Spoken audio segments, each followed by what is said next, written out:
Alright, so we're on the top of page 31, and now we're working on writing algebraic problems to solve real-world, writing algebraic inequalities to solve real-world problems. We did equations yesterday.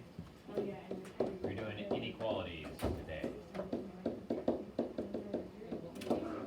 Again, I'm going to make that reminder, if you have that piece of paper that I had you guys copy down, that I said, like, sum means this, more than means this, less than means this,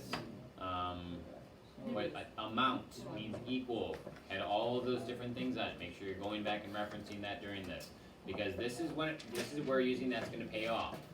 If you didn't write that down, you need to write me a sticky note, and I can get it to you again, or you can actually go back on YouTube to, I think it was the beginning of 8.2 lesson. We're at 8.4 right now, and you can go back and look at that lesson. So, A says, Jamal sees the sign shown in the store window. Sale, all t-shirts cost less than $16. So I can say T for t-shirts, less than $16. You want to try to get to the point where when you hear things or when you read things, you write them down as you read them. That's going to help you understand more things. Just looking at everything, some people might be really cerebral, meaning that they can really take everything in and then write it down afterwards. But unless that's you, I would write things down as you can see them on there. So I didn't even start reading the question. I just started looking at that picture on the top of page 31 that said, sale, all t-shirts cost less than $16. Maybe I need to do something different. Maybe this is already done for me. Write an inequality represents the situation. Use a number line to represent the inequality. Give the greatest possible cost of a t-shirt. Let C represent the cost of a t-shirt. So they picked C, I picked T. And then, look, they already had that. All t-shirts cost less than $16. Look at this. I already did the whole thing, and I didn't even read the problem. But when I read the problem, I was like, oh, I had the right answer. They also want me to put a number line on here. 0, 5, 10, 15, here's 16. Open circle the variables on the left like I want it. I know it goes this way. What's the greatest possible cost of a t-shirt? What is it? What's the most one could cost? Yeah, $15.99, not $15, because you can do dollars and cents with this right here. So it could cost as much as $15.99. Next section, B.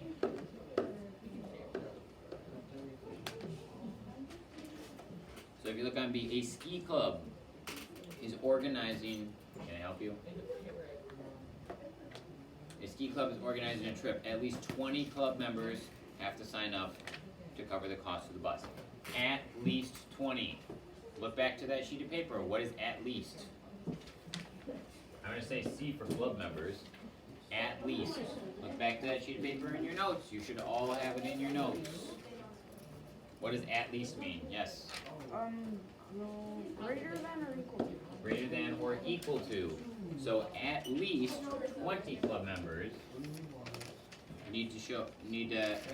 have to sign up for the trip to cover the cost of the bus. Write an inequality to represent the situation. Use a number line to represent the inequality. And thank you for having that readily available so that you could actually do that. Make sure you have that ready for the assignment too. That's going to help you a lot. Let W represent the number of members who signed up for the trip.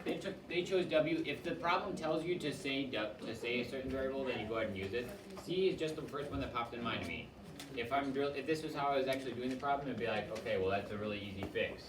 All I do is just change this from that to W, and I've got the inequality that I want. And you look down there, it even says W is at least greater than or equal to 20. Write an inequality, 0, 10, 20. It's got a line underneath that means it's a closed circle, and arrow's going that way because the variable's still on the left. And then it asks the question, okay, it doesn't ask that question, but it shows that the least number of people who have to show up is 20. So you need at least 20 or more. The final thing you really got to be looking at is does this make sense in context of what the question was asking? So the original question said, a ski club is organizing a trip at least 20. So even thinking in your mind, you should know, hey, if I say at least 3 people need to raise their hands in this class, that means at 3 of you or more. So same thing, 20 or more look, this makes sense in context of what I already know about the word at least in my head. So it shouldn't be like a guessing game for all of it. You can use that sheet of paper, but like use your common sense. Speaking of this sheet, it's all on my book. There it is. All right, next we have guided practice, page 32, 6 through 10.